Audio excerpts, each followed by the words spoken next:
Zemmour et leur némésis. Zemmour et la vengeance de 10 ans de mépris pour la droite de Marine Le Pen. Donc elle se le prend dans la gueule maintenant. J'ai presque envie de dire, c'est bien fait pour elle.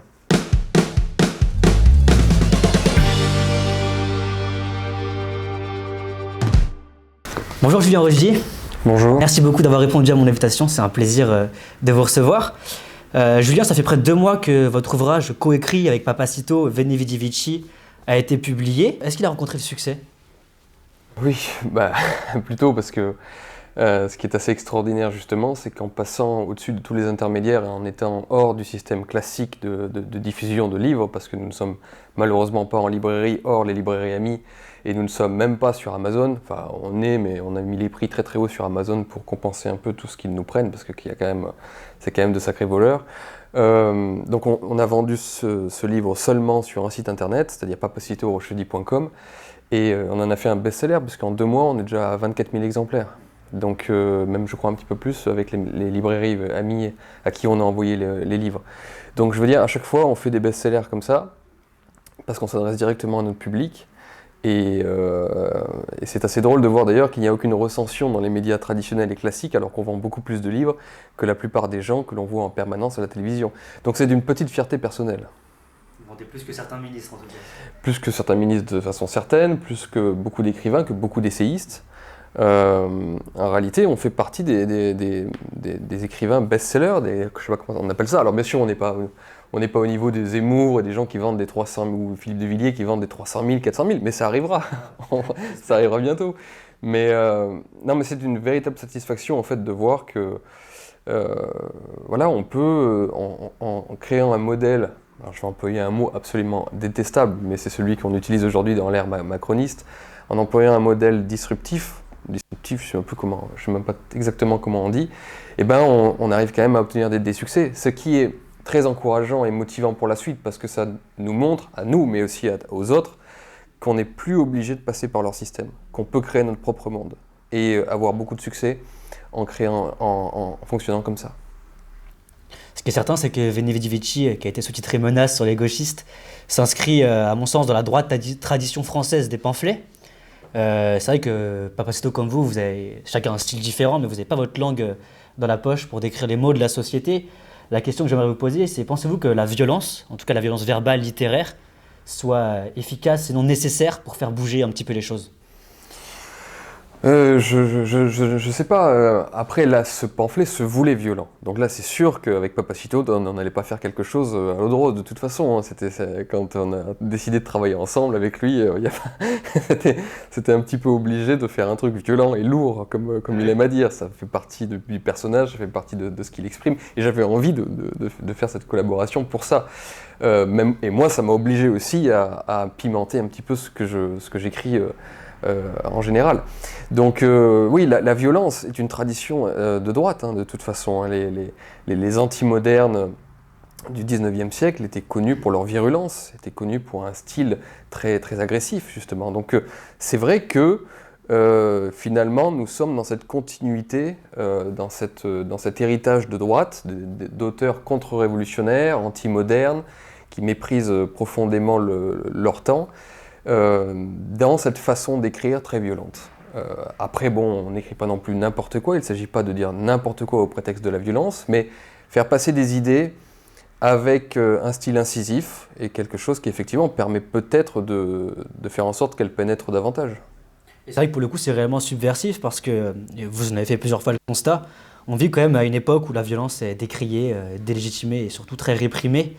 Et pourtant, elle existe, la violence, elle fait partie de nous en tant qu'être humain. Comment vous expliqueriez le fait qu'aujourd'hui on réprime tant cette violence? Est-ce que c'est finalement pas une manière de mieux contrôler les humains, leurs pulsions, de mieux les brimer?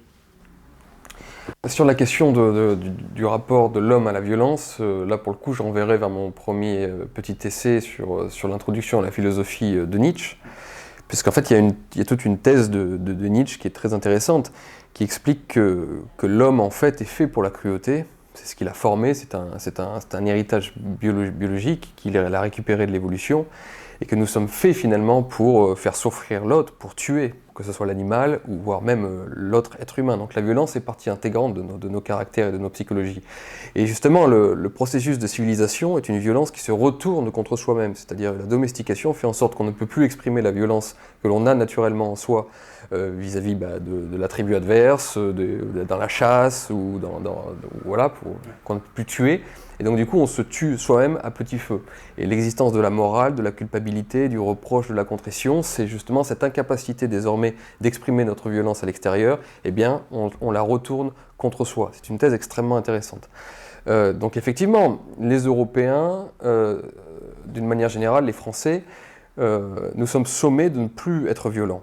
Et être violent, c'est pas forcément aller casser la gueule du voisin, en fait, c'est plus que ça, c'est d'avoir une volonté de puissance et de l'assumer. Nous n'avons plus le droit d'avoir une volonté de puissance. Nous n'avons plus le droit d'assumer cette règle existentielle qui est que la vie, c'est la guerre et nous sommes essentiellement ici sur cette planète pour défendre ce que nous sommes et le développer. Ça, c'est interdit aux Blancs aujourd'hui. Donc effectivement, cette sorte de violence, cette volonté de puissance qui ne peut plus s'exprimer à l'extérieur, eh bien elle se retourne contre soi et on peut ensuite du coup comprendre tous les phénomènes de l'antiracisme, de la culpabilisation et de la destruction des Blancs, des Européens, des Occidentaux qui est en train de s'opérer sous nos yeux. On peut comprendre tout cela à cette aune. Vous parlez de la volonté de puissance, qui est un concept nietzschéen, Nietzsche auquel vous êtes très attaché, je crois. Cette volonté de puissance, elle aurait disparu, en tout cas les Européens l'auraient abandonnée, l'auraient perdue. Pourtant, moi j'ai l'impression que depuis quelques années, et c'est encore plus palpable depuis quelques mois, je sens au sein de la jeunesse française, mais européenne de manière plus générale, un regain de cette volonté de puissance. Est-ce que vous le ressentez aussi? Et comment l'expliqueriez-vous qu'enfin les jeunes Européens se remettent retrouvent cette soif, cette volonté de puissance en fait? Bon, parce que forcément, tout extrême en amène un autre, hein, c'est un classique de l'histoire. Et ils sont tous allés trop loin. Les années 80, enfin depuis 50 ans, la deuxième partie du XXe siècle et la première partie donc, de ce XXIe, toute cette ère postmoderne a écrasé donc la jeunesse sous le poids de la culpabilisation d'être ce que nous étions, c'est-à-dire des Européens, des Blancs, des chrétiens, voilà. Et forcément, il devait y avoir une réaction face à cela. Un tel extrémisme ne pouvait que produire et susciter une réaction, d'autant que c'est inhumain ce qu'on demande justement à ces jeunes. On ne peut pas vivre sous la coupe d'une culpabilisation ontologique sur le fait de ne pas être heureux d'être ce que nous sommes et surtout de rejeter tout héritage. C'est humainement impossible. Alors il y en a qui vivent dans ce masochisme-là, et ce sont les woke qui arrivent justement à trouver une sorte de sens à leur vie dans un principe de culpabilisation extrême. Bon, ça c'est des phénomènes psychologiques qu'il faut étudier, mais fort heureusement, chez des jeunes encore sains, il y a un rejet de tout cela, de plus en plus. Et d'autant que ça ne colle pas avec la réalité, parce que si à la limite ce processus de culpabilisation générale pouvait engendrer un monde meilleur, c'est-à-dire un monde où il y aurait plus de paix, plus d'amour, plus d'égalité, ou que sais-je, à la limite, pourquoi pas? Mais la réalité que nous avons dans nos rues, ce n'est pas celle-ci. C'est des gens qui s'écrasent, qui se laissent écraser au profit d'autres volontés de puissance. De volontés de puissance extérieures, immigrées, ou autres. Donc, en fait, à la fin, s'il n'y a que les Européens qui sont dans cette contrition, eh ben, c'est les seuls qui vont perdre au grand jeu de la vie. Donc en fait, ça n'apporte strictement rien de bien sur Terre. Mais est-ce que c'est pas la seule fois d'ailleurs dans l'histoire de l'humanité qu'on assiste à ce spectacle, à cette culpabilité civilisationnelle, on culpabilise toute une civilisation, et aussi cette négation en fait, de la volonté de puissance. Moi, à mon sens, j'ai pas d'autres exemples historiques de civilisations qui connaissent ce que connaît aujourd'hui l'Europe. Non, alors moi non plus. Alors, le désir de mourir, on a pu le constater plusieurs fois dans des phénomènes sectaires. Il y a eu des phénomènes sectaires dans l'histoire où des gens ont cherché eux-mêmes la mort, ou à disparaître, ou à ne plus faire d'enfants, et tout ça, ça peut arriver. Mais c'était des phénomènes extrêmement circonscrits, peu nombreux, mais à l'échelle de la civilisation tel qu'on le constate aujourd'hui, non, c'est un fait tout à fait inédit dans l'histoire de l'humanité, que toute une civilisation décide de disparaître. Ça, c'est assez incroyable. Et il faut arriver, et en fait, moi, tout mon travail, ce qui me fascine et me passionne depuis des années, c'est d'essayer, et Nietzsche m'a beaucoup aidé à comprendre ce phénomène-là, mais d'autres auteurs aussi, c'est pourquoi est-ce qu'on en est arrivé là? C'est ça qui m'intéresse, c'est vraiment de trouver l'origine de ce symptôme-là, de ce symptôme nihiliste qui veut notre destruction. Au prétexte de beaux sentiments, de bêtes de morale, parce qu'évidemment, les gens ne disent jamais il faut mourir pour mourir, c'est toujours au prétexte de choses apparemment très belles. Mais moi, c'est ça qui me fascine, comprendre l'origine du nihilisme européen. Et vous avez des pistes d'explication? Ah bah, c'est mon travail, et c'est surtout mes prochains livres. Oui, bah c'est déjà dans Nietzsche l'actuel, il y a quand même, là je récupère donc l'explication nietzschéenne de ce nihilisme européen, occidental, mais j'ai d'autres pistes, notamment, je peux pas trop en parler maintenant parce qu'on va pas spoiler comme on dit, mais ça m'intéresse de faire le lien aussi avec des aspects assez matérialistes pour le coup, assez liés à la biologie, parce que toute la psychologie évolutionniste m'a permis de rencontrer un concept très intéressant qui est celui du mismatch, c'est-à-dire l'inadéquation de la vie en civilisation tout court d'ailleurs, mais en civilisation postmoderne qui plus est, et nos natures.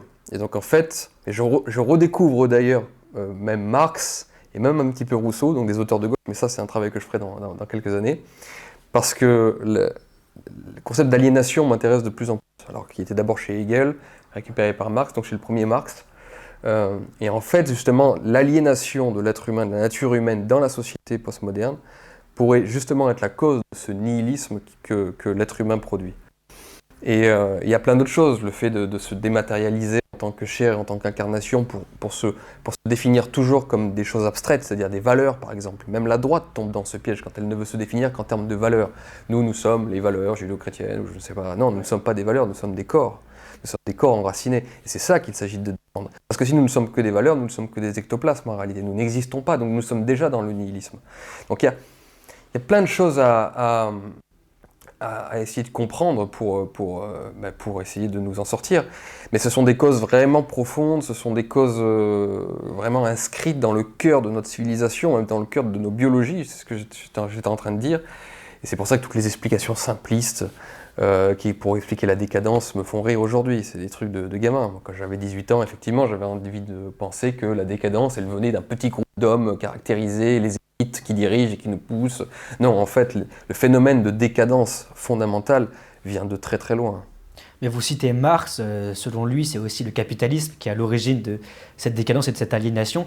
Est-ce que vous faites le même constat, selon vous, le culte du capital, l'ultra-capitalisme que l'on connaît depuis facilement 50 ans, en Europe en tout cas, en Occident même, est-ce que vous pensez qu'il est aussi à la source de tous nos maux ? Alors pas exactement. Le concept d'aliénation que reprend un petit peu Marx, le jeune Marx, il ne l'associe pas totalement au principe capitaliste. C'est plus compliqué que ça. Mais pour répondre à ta question, évidemment, le mismatch, c'est-à-dire l'inadéquation de la nature humaine dans la société dans laquelle nous sommes, est aussi en partie lié à notre rapport à l'économie, bien sûr. Ça, c'est évident. Alors, c'est un sujet complexe qu'il faut que je continue de penser pour pouvoir dire quelque chose d'intéressant sur le sujet. Là, je n'ai pas vraiment de choses intéressantes sur le sujet, donc en général, j'essaie de fermer ma gueule quand c'est le cas. Mais non, mais évidemment, il y a un rapport aujourd'hui à la production, un rapport à la consommation notamment, qui est complètement dingue. Et alors, si la seule chose peut-être intéressante que je pourrais dire sur le sujet, c'est que je crois en l'écologie, justement. Si j'ai un espoir, c'est que justement que nous puissions parvenir à une civilisation beaucoup plus écolo, alors pas écolo au sens d'Europe Écologie Les Verts, hein, c'est-à-dire une écologie qui est pour moi nihiliste, mais parce que finalement elle veut la destruction de la civilisation, des Européens, qu'on fasse plus d'enfants, enfin tout ça est très nihiliste. Non, mais au contraire une sorte de société archéo-futuriste, pour reprendre un terme d'un auteur mort il n'y a pas très longtemps, Guillaume Fay, d'une civilisation qui pourrait se marier à nouveau avec la nature, mais justement en vertu d'un très haut niveau de développement. Donc pas de décroissance. Alors, pas de décroissance au sens de revenir au Moyen-Âge, parce que ça c'est impossible, même si j'aimerais beaucoup, mais c'est absolument impossible. Ça ne fait pas partie de la dynamique de l'homme blanc que de revenir, en fait. La tautologie du re est quelque chose dont il faut vraiment se débarrasser. C'est une maladie de l'homme de droite, la tautologie du re. Nous ne reviendrons pas à quoi que ce soit. En revanche, par un surplus d'évolution, par la continuation justement de ce qui nous constitue en tant qu'Européens, c'est-à-dire d'évoluer, de continuer d'évoluer, de continuer d'être plus intelligent. Enfin là, on a plutôt tendance à régresser, mais en étant plus intelligent, on pourra retrouver une civilisation et une société qui pourra se remarier éventuellement avec la nature. Mais pas à cause d'un retour en arrière, mais justement grâce à un bond en avant. Et ça, c'est mon espoir pour la civilisation européenne. Et pensez-vous que le camp conservateur, non pas au sens politique du terme, mais au sens idéologique, philosophique, s'empare suffisamment, ou se soit suffisamment emparé dans le passé, de ce sujet, qu'est l'écologie? Non, pas assez, bien sûr.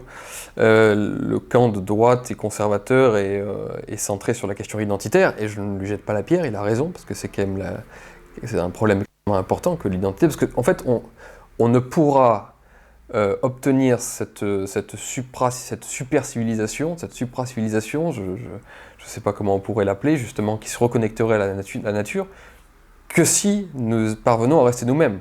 Donc c'est pour ça que la question de l'identité est majeure et essentielle et qu'on doit se concentrer un maximum dessus, on doit focus un maximum sur elle aujourd'hui. Parce que nous pouvons atteindre cette maestra de civilisation que si nous restons nous-mêmes. Or, l'enjeu aujourd'hui, c'est précisément de rester nous-mêmes. En tout cas, si on revient à la jeunesse, ce qui est certain, c'est qu'il y a une dualité qui se voit de plus en plus entre la jeunesse quand même conservatrice et réactionnaire et la jeunesse woke déconstruite. Moi, je me pose la question, jusqu'où va aller cette dualité? Est-ce qu'il y aura un conflit un jour? Comment vous voyez l'avenir au sein de la jeunesse française notamment? Je sais pas, c'est vrai que ça fait assez peur quand même, tout ce phénomène woke et cette propagande, surtout avec Netflix et tout cela. Moi, j'ai du mal à avoir un contact, lucide sur la réalité parfois, parce que je ne traîne plus du tout avec les gauchistes. Je veux dire, je ne traîne qu'avec des gens, déjà je vois peu de gens d'une manière générale, je suis assez solitaire, mais quand je fréquente des gens, c'est que des gens de chez moi en fait. Et il y a des gens extraordinaires dans notre camp, vraiment des jeunes absolument, vraiment extraordinaires. Mais c'est vrai que du coup, je me dis que peut-être que la jeunesse normie, quoi, la jeunesse normale qui est devant Netflix, ouais, elle partage sans doute ses idées à la con. Bon, je les crois pas viables sur le long terme, parce que je vous dis, il y a toujours une partie de la population qui aura envie de se suicider, voilà, en vertu de plein de choses. Mais j'ai quand même bon espoir de me dire que la majorité va vouloir survivre. Et ils voient bien que toutes ces idées de merde poussent à les tuer dans ce qu'ils sont, dans leur gène, dans leur héritage, dans tout. Donc le but aussi pour nous, c'est d'incarner une alternative, c'est de montrer que justement le monde que nous sommes en train de créer, ce monde-là est plus safe, pour employer encore leur expression, pour eux, il est plus vivant, il est plus sympa, il est plus cool d'être de droite, pour résumer simplement. Et puis c'est plus humain au sens, ouais, au sens de nos tripes, quoi. C'est plus humain d'avoir envie de transmettre un héritage, d'avoir des enfants qui nous ressemblent, de continuer une civilisation qui a produit les plus belles œuvres sur Terre. C'est quand même plus humain que d'être comme ça. Donc il s'agira plus de convaincre que de contraindre. Ouais, mais convaincre, même pas convaincre par l'exemple, convaincre par... Moi je crois de moins en moins au débat, d'ailleurs c'est pour ça que je fais quasiment plus de débat, le principe du débat me saoule. Non, c'est... de toute façon, on choisit ses opinions politiques, on choisit son camp aussi pour des raisons esthétiques, pour des raisons... et ouais, l'émotion. Donc voilà, il faut qu'on incarne quelque chose qui fasse envie. Voilà. Parlons politique désormais, si vous le voulez bien. Julien, vous avez quitté le monde de la politique il y a quelques années, un monde qui vous a déçu, vous y avez perçu un culte de l'immobilisme, je crois, et puis surtout la trahison des promesses, enfin la politique politicienne telle qu'on la connaît tous. Vous n'avez pas changé d'avis? Non, la politique politicienne est toujours un truc méprisable. J'ai absolument pas changé d'avis. Puis j'ai eu d'autres expériences en plus. En Hollande, j'ai été très proche de la politique aussi, et je me suis aperçu que dans tous les pays occidentaux, c'est la même chose, quoi. Le principe du parti politique est quelque chose de sordide de toute façon. Mais après, il faut que les jeunes fassent leur expérience, hein. Moi, j'ai traversé ça. Je me suis aperçu, voilà, que c'est un monde extrêmement méprisable, le monde de la politique. Ce qui ne veut pas dire que tous les gens dans la politique sont méprisables, ce qui ne veut pas dire qu'il faut abandonner la politique. Il y a encore des choses à faire dans la politique. Mais pour des idéalistes, comme je pouvais l'être lorsque j'étais jeune, ça fait très mal de se confronter à ce qu'est la réalité de la politique politicienne. La politique, pour moi, n'est belle et grande que lorsqu'elle traverse des moments des moments historiques, des moments de grandes catastrophes, des moments où justement on a besoin d'hommes véritables pour faire de la politique. Tandis qu'en politique politicienne, c'est-à-dire dans des moments, de creux de civilisation, comme comme les moments dans lesquels nous sommes, ça ne nécessite pas beaucoup de grandeur en réalité, parce qu'il faut convaincre l'électeur en lui caressant le dos. Moi j'ai vu ce que c'était que la politique au niveau local, c'est que des mensonges, c'est que des sourires hypocrites, c'est que « Ah, Madame Mamichou, je m'intéresse à votre chien alors que j'en ai strictement rien à foutre », c'est que ça. Et même au niveau national, je veux dire, on peut faire des choses, mais c'est quand même énormément de démagogie, et le but, pour être élu, c'est quand même de convaincre papy, mamie, les boomers, hein. Et on les convainc pas avec de la grandeur, avec de l'énergie, de la force. On les convainc avec des trucs de merde. Donc moi, cette politique-là ne m'intéresse pas. Je ne dis pas, encore une fois, qu'elle est totalement inutile. Il faut qu'il y ait des gens en politique. Mais moi, personnellement, non, ça ne m'intéresse pas. En tout cas, ce qui est certain, c'est qu'il y en a un qui n'est pas encore empêtré dans les affaires de politique politicienne où aucun observateur n'a pu passer à côté de ce phénomène, c'est Éric Zemmour. Éric Zemmour, un conservateur assumé, grand amateur d'histoire comme vous, désireux d'un État autoritaire, mais aussi partisan de la virilité, avec un grand V au sens noble du terme. Selon vous, s'agit-il d'un candidat idéal ? Non, il n'y a pas de candidat idéal. Moi, je ne raisonne pas en ces termes-là. Je trouve le phénomène Zemmour intéressant. C'est intéressant parce que si on part du principe qu'on a quand même de chance de ne pas gagner, que les gens qui représentent notre camp, que ce soit Marine Le Pen ou Éric Zemmour, gagnent la présidentielle en 2022. Je ne veux pas décourager les gens et je ne veux pas désespérer Biancourt. Il faut qu'ils fassent à fond la campagne de Zemmour, il faut qu'ils fassent à fond même la campagne de Marine, pourquoi pas, j'en sais rien. Mais moi je préfère partir de l'idée quand même qu'on ne va pas gagner. Quand je vois les laitiages dans les sondages de Macron, par exemple, c'est hallucinant. Le type est vraiment apprécié. Les vieux ont envie de voter Macron à nouveau. Bon, bref.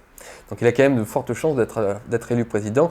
Ou même là, ils sont en train de nous sortir Pécresse comme une alternative à Macron. Mais bon, ce serait exactement la même chose. Voire, je dirais même pas pire, j'en sais rien, mais ce serait exactement la même chose. Nous le savons bien. Donc, si on part du principe qu'on a quand même de grandes chances de ne pas prendre le pouvoir en 2022, eh bien, la meilleure des choses qu'il nous reste à faire, c'est de mettre les sujets les plus importants sur la table, de sorte à ce que on les évoque, qu'ils fassent partie du débat public, et que les derniers Français, pas au sens ethnique, bien que je pourrais le dire, moi ça ne me fait pas peur, mais au sens de Malraux, c'est-à-dire les gens qui ne veulent pas que la France meure. Je n'appelle français que les gens qui ne veulent pas que la France meure, donc les derniers Français. Eh bien, il est très très bon que grâce à la présidentielle, il soit mobilisé sur les questions identitaires, qu'il soit chauffé à blanc sur ces questions-là, qu'on hystérise le débat, pour employer un mauvais terme, mais enfin que désormais les derniers Français, dans ce sens de Malraux, eh bien, se disent on va s'organiser, on va créer notre monde. Si il y a tout un monde qui veut mourir, notre but aujourd'hui, c'est de ne pas nous laisser emporter par celui-là. Et donc, créer notre propre économie, créer nos propres réseaux, créer nos propres écosystèmes, et tout ça est en train de se faire, et notamment chez les jeunes. Mais vous croyez quand même dans le système politique, vous croyez dans la République ? Est-ce que vous croyez dans la République française ? Non, mais j'en ai rien à foutre de la République française. C'est le contenant, enfin, je veux dire, le contenu de la République française, enfin, la 5e République avec le général de Gaulle et la 5e République avec François Hollande, c'est la même chose dans le nom, mais c'est pas la même chose dans le fond, on le sait bien. Alors après, on pourra avoir un débat sur ce qu'est la République philosophiquement, avec les Lumières, la Révolution, mais ça, il faudrait rester une heure de plus, ça m'intéresse beaucoup. Je ne suis pas républicain dans ce sens-là, pas du tout. La République des Lumières, la République abstraite et universaliste de Mélenchon, non, ce n'est absolument pas la mienne. La res publica, la chose publique, le fait que... Est-ce que c'est quelque chose dont vous êtes partisan ? La res publica, la chose publique, c'est le fait d'avoir quelque chose en commun. Le pouvoir au peuple ?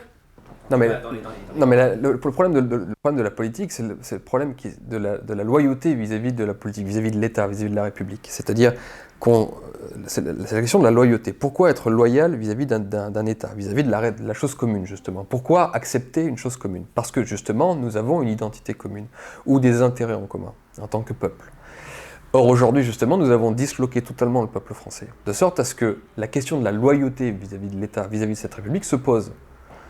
En quoi, moi, dans ce que je souhaite pour mon pays, dans ce que j'incarne comme héritage et tout un tas de choses, en quoi je dois être encore loyal vis-à-vis de cet État ? En quoi ? je ne répondrai pas à cette question maintenant. Mais la question de la loyauté se pose désormais. On est loyal vis-à-vis d'un État, c'est-à-dire qu'on paye ses impôts, on accepte de voter, on accepte de se sentir appartenir à cette chose commune, dans la mesure où on pense que cet État nous maintient, nous protège, nous développe, et on se sent appartenir à un peuple parce qu'il y a une certaine homogénéité culturelle, ethnique, et ainsi de suite, religieuse. Aujourd'hui, il n'y a plus cette homogénéité, ils l'ont détruite. Donc, quel peuple? Je vous pose la question. Et cet État, défend-il vraiment nos intérêts en tant que Français? Non. Donc la question de la loyauté se pose. Donc la loyauté vis-à-vis de la chose commune, de la res publica, je sais pas. Elle est fortement remise en question, en tout cas. Voilà. Vous avez été encarté au Rassemblement National, vous étiez président du FNJ, Front National de la Jeunesse, auprès de Marine Le Pen, je crois. Comment expliquez-vous qu'un candidat comme Zemmour ait réussi à la doubler un petit peu sur son aile droite? C'est de la faute de Marine Le Pen et de ses équipes. Hein. Ouais. Alors je sais qu'en politique, comme souvent, partout d'ailleurs, les êtres humains ont beaucoup de mal à se remettre en question. Mais là, j'espère quand même que Marine Le Pen et ses équipes les plus proches ont quand même conscience, j'en doute beaucoup, parce qu'ils auront beaucoup de mal à se remettre en question, mais ils ont bien conscience que Zemmour est leur enfant. Hein. Si Zemmour existe, c'est simplement de leur faute. Hein. Marine et ses équipes ont passé leur temps à mépriser la droite, à mépriser tout ce qui pouvait être, de près ou de loin, un homme de droite. Ils ont passé leur temps à mépriser la manif pour tous et toute la dynamique justement qu'on voyait dans ces manifs-là, c'est-à-dire des jeunes qui étaient très forts sur les réseaux sociaux, qui créaient quelque chose, un phénomène culturel. Ils ont passé leur temps à cracher dessus. Ils ont passé longtemps à mettre des bâtons dans les roues à Marion Maréchal et à emmerder tous les gens qui étaient proches de Marion Maréchal au sein du Front National. Moi, j'ai fait partie des premiers à me casser du front parce que justement j'étais de droite et que je ne me reconnaissais plus dans ce parti. Et ils n'ont pas eu l'intelligence nécessaire, non pas de s'afficher de droite, je leur demandais même pas ça, mais au moins de laisser une aile droite au sein du parti assez forte pour que justement toutes ces puissances, toutes ces dynamiques, restent dans la maison frontiste. Et ça, il lui fallut seulement faire quelques salam-alek, quelques déclarations. Ça aurait été très facile en réalité pour Marine Le Pen, même si elle les méprise fondamentalement, qu'elle les hait presque les hommes de droite, d'être hypocrite et de faire de la politique pour le coup, et pour conserver un pôle de droite assez fort au front. Et ce pôle de droite aurait empêché l'émergence de Zemmour. Et ils ont tout fait, mais vraiment tout fait depuis 10 ans, pour dégoûter tous les mecs de droite, de voter pour Marine Le Pen. Donc forcément, la nature est horreur du vide, et puis arrive Zemmour. Mais c'est de leur faute, totalement. S'ils s'y étaient pris autrement, avec un peu plus d'hypocrisie, avec un peu plus d'eau dans leur vin, ou l'inverse, plutôt de vin dans leur eau, parce que le mec de droite est plutôt porté sur le vin, je dis une connerie, mais bon bref, avec un comportement différent, avec une politesse différente aussi, parce que c'est quand même des... Bref. Avec quelques petites idées, quelques petits gâteaux qu'ils auraient envoyés à la droite, il n'y aurait pas Zemmour aujourd'hui. Zemmour est leur némésis. Zemmour est la vengeance de 10 ans de mépris pour la droite de Marine Le Pen. Donc elle se le prend dans la gueule maintenant. J'ai presque envie de dire, c'est bien fait pour elle. Bien fait pour elle et ses équipes. Oui, c'est ça. C'est-à-dire que si jamais le camp conservateur échoue en mai 2022, à cause de la scission des votes, Marine Le Pen ne devra s'en prendre qu'à elle-même. Oui, mais de toute façon, elle ne le fera pas. Hein. Je les connais très bien, les gens autour de Marine. Non, c'est toujours de la faute de l'autre. C'est des incompris. Ils trouveront le bouc émissaire. Je les connais très très bien, les gens autour de Marine, bien sûr. On se connaît. On se parle encore d'ailleurs. Ça peut nous arriver. Mais là, je leur fais passer le message. Zemmour, c'est de votre faute, totalement. Donc vous pouvez vous plaindre maintenant, mais c'est de votre faute, à 100%. Si vous aviez fait le taf, il n'y aurait pas de Zemmour. Donc après, moi, c'est pas que je prends pas parti, je dis, Zemmour m'intéresse dans le sens où il met des sujets sur la table qui me plaisent parce que dans une perspective plus du temps long, pas seulement, je m'en fous de cette élection présidentielle de 2022, mais sur le temps long, c'est bien de radicaliser les derniers Français. Donc moi, ça m'intéresse pour ça, pour la suite. Mais là, politiquement, c'est tout ce que je peux dire, c'est ça. Voilà. C'est au moins ce message dans cet entretien, dites-leur, Marine, vous pouvez vous plaindre de Zemmour, mais c'est de votre faute. Totalement. Bah oui. Si vous aviez écouté des gens comme moi, là je suis très vantard, mais... Vous étiez force de proposition quand vous y étiez ? Bah bien sûr, j'étais gamin, je passais mon temps, parce que moi c'était le monde des idées qui m'intéressait déjà en fait. Donc je passais mon temps à écrire des notes, des trucs, mais bon, eux ils voulaient que je fasse juste la claque dans les meetings en tant que directeur des jeunes. Donc voilà, mais de toute façon, même sans parler de moi, je connais d'autres personnes autour de Marine qui disaient les mêmes trucs que moi. Pourquoi vous n'avez pas été écouté? C'est vrai que les succès électoraux du Rassemblement national il y a quelques années étaient en partie dus au fait qu'ils s'emparaient de ces sujets. Ils les ont progressivement abandonnés. Moi, je me demande pourquoi. Pourquoi? Puisque c'était justement ce qui faisait leur force. Non, mais moi je dis pas ça, c'est pas simplement de parler d'immigration, d'identité et tout, c'est pas ça, c'est de s'adresser à un certain électorat. Un électorat de droite. Et on sait qu'est-ce qu'il faut dire pour leur plaire. Il y a deux, trois trucs, deux, trois babioles à sortir. La manipulation démocratique, c'est quelque chose. Hein. Donc, mais elle n'a jamais voulu faire ça. Elle a toujours méprisé. Alors à la fois dans les messages adressés à cette population de droite, mais aussi dans l'enfer qu'ils ont fait vivre aux petits cadres de droite. Et aux petits jeunes, justement, qui ont fait la manif pour tous et qui aujourd'hui se retrouvent tous avec Zemmour. Et on voit aujourd'hui leur faculté. On voit à quel point ils sont bons. Il y a de la qualité à droite. Là, chez tous ces petits jeunes qui sont très bons sur les réseaux sociaux, qui sont très bons, ils ont créé de toutes pièces la dynamique Zemmour. Ce sont ces jeunes. Et ces jeunes-là auraient dû être au Front National. À mon époque, quand j'étais au FNJ, ces jeunes-là, parce que je les rencontre maintenant, je vois autour de Zemmour et tout, c'était des jeunes, ou des plus vieux maintenant, parce que je ne sais plus si on fait encore partie des jeunes, mais c'était des gens en tout cas qui étaient avec moi au FNJ, qui étaient intéressés par Marine et tout, et puis ils ont passé, toute l'équipe là, de Marine, ils ont passé leur temps, et Marine ont passé leur temps à nous vomir dessus, et à nous mépriser. Maintenant ils sont tous du côté de Zemmour, voilà. En tout cas, si vous êtes trop intéressé par la vie politique française, est-ce que vous appelez quand même les jeunes à aller voter? D'abord, à se rendre aux urnes pour voter, et enfin, pour qui? Alors oui, j'appelle bien sûr les gens à aller voter, parce que de toute façon ça crée des dynamiques que de faire de gros scores. Donc même sans parler de victoire, s'il y a victoire tant mieux, hein, mais sans parler de victoire, il faut qu'il y ait des dynamiques. Et quant à ma consigne de vote, là je sais pas déjà si je suis en mesure de donner une consigne, je suis pas un homme politique justement, donc j'appellerai pas mes électeurs à aller voter. Ouais, on verra, je sais pas encore, on verra. Là-dessus, il faut que je réfléchisse, il faut que je vois. Et je sais même pas encore si je le ferai. Je sais pas si c'est mon rôle aujourd'hui d'appeler, de soutenir. Beaucoup de gens me disent ça. Beaucoup de gens me demandent mais pourquoi est-ce que t'es pas dans les équipes de Zemmour, tout ça. Mais non, je leur réponds, j'apporterai quoi à Zemmour? J'apporterai aucune plus-value. J'apporterai aucune plus-value. Zemmour, ces équipes n'ont absolument pas besoin de mecs comme moi aujourd'hui. Moi, mon travail est parallèle. Votre travail, il est intellectuel aujourd'hui? Ouais, intellectuel, d'influence aussi. De création de réseaux.